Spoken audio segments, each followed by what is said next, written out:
Pourquoi 95% des gens abandonnent pendant que 5% réussissent? La différence ne tient pas à la chance ni au talent, mais à 3 éléments précis que je vais te relever dans cette vidéo. Reste jusqu'à la fin car je vais te donner une clé qui peut tout changer pour toi. La première raison est sûrement la plus courante et c'est ce qui empêche 90% des gens d'avancer. Le manque de discipline. Tout le monde est motivé au début de chaque projet. Mais ce que les gens ne savent pas, la motivation est comme une batterie, elle se vide avec le temps. Et c'est là que la discipline fait la différence. Je me souviens qu'il y a 9 ans, j'étais en classe de 3e, une année décisive avec un examen à la clé. Au début, j'étais ultra motivé, prêt à tout pour réussir. Mais au fil des semaines, la fatigue, la procrastination ont commencé à s'installer. Petit à petit, j'ai glissé dans une habitude qui allait presque ruiner mon année. J'étais devenu un pro gamer. Je passais la majorité de mon temps libre à la salle de jeu où j'enchaînais des parties au lieu de réviser. Quand les résultats du premier semestre sont tombés, c'était un électrochoc, 9 de moyenne. Pendant ce temps, mon camarade de table, lui, avait réussi à décrocher la moyenne. À ce moment, j'avais 2 choix. Croire au mythe de l'époque qui disait que si tu rates le premier semestre en 3e, c'est fini pour toi. Ou décider de le prendre en main. J'ai choisi la deuxième option. J'ai radicalement changé mes habitudes. Plus de salle de jeu, une routine de révision stricte. Dès que je rentrais de l'école, je prenais 30 minutes de repos. Puis je me mettais à travailler mes cours, même les jours où je n'avais pas envie. Je faisais pareil les week-ends. Le plus dur, ce n'était pas d'étudier, mais de rester discipliné sur la durée. Mais je me suis accroché. À la fin de l'année, le verdict est tombé. J'ai remonté ma moyenne à 11 et décroché mon examen. Pendant ce temps, mon ami, celui qui avait eu la moyenne au premier semestre, avait échoué. C'est là que j'ai compris une chose essentielle. Ce n'est pas nos erreurs qui nous définissent, mais la manière dont on réagit face à elles. À partir d'aujourd'hui, ne compte plus sur ta motivation, mets en place plutôt des habitudes automatiques. Bosse tous les jours, un peu, même si c'est 10 minutes. Même avec de la discipline, il y a un facteur qui fait que beaucoup de personnes abandonnent.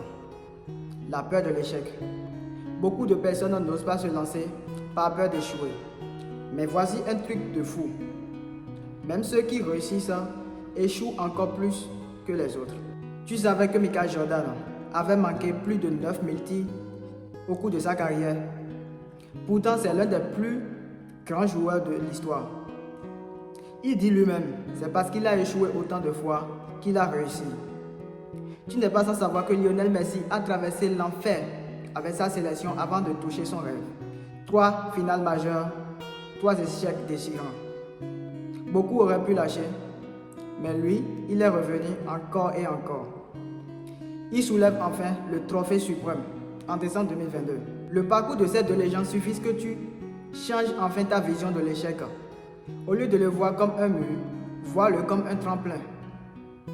Comprends à partir d'aujourd'hui que chaque échec est une leçon qui te rapproche de ton but. L'échec est un maître sévère. Tu n'as pas le choix. Soit tu endures sa pression pour réussir, soit tu fuis pour rester au même niveau. Et même si tu as la discipline et que tu dépasses ta peur de l'échec, il y a un élément qui peut saboter tous tes efforts sans que tu ne t'en rendes compte. Ton entourage. Et oui, si ton entourage ne croit pas en toi, qu'il te rabaisse ou ne t'encourage pas, ça va ralentir ta progression. À un moment donné, je traînais avec des gens qui me disaient que mes projets sont trop ambitieux et qu'ils ne marcheraient pas. Ça m'a freiné jusqu'à ce que je change d'environnement et m'entourer de personnes inspirantes. Si ton entourage ne te motive pas, trouve des mentors, lis des livres, écoute des podcasts. Alors maintenant que tu connais ces pièges, comment tu fais pour rejoindre les 5% qui réussissent vraiment? Il faut avoir une vision claire et ne jamais abandonner. C'est le plus important. Ceux qui réussissent ont un truc en commun. Ils savent où ils vont et peu importe les obstacles, ils continuent d'avancer. La vision est comme une lumière au bout du tunnel. Peu importe ce que tu traverseras dans le noir, cette vision sera ton guide. Cette vision te fera toujours avancer. Écris ton objectif principal, relis-le chaque jour. Cela te rappellera pourquoi tu fais ce que tu fais. On a vu ensemble pourquoi 95% des gens échouent et comment tu peux faire partie de ceux qui réussissent. Mais maintenant, c'est à toi d'agir. Si tu veux faire partie des 5% qui réussissent, élimine ces erreurs. Arrête d'attendre la motivation. Accepte l'échec comme un apprentissage. Entoure-toi de bonnes personnes. Quelle erreur as-tu déjà faite et comment comptes-tu la corriger? Dis-moi en commentaire. Si cette vidéo t'a aidé, laisse-moi un like, abonne-toi et active la cloche de notification pour ne rien manquer.